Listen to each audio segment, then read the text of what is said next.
Hello guys, good morning. Ayan, nag-imot-imot muna ang ating teglalo dyan. So, mag-voice over muna tayo. So, ayan, bagong ligo lang ang mamis nyo.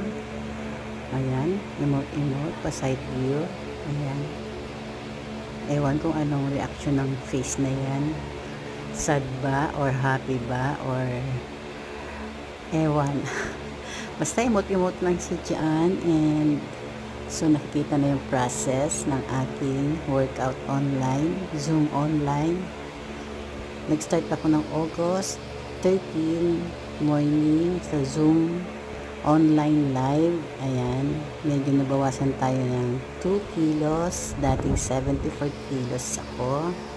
So thank you Lord and just wait the process to our goal natin. Yun lang guys. Bye-bye. See you next vlog.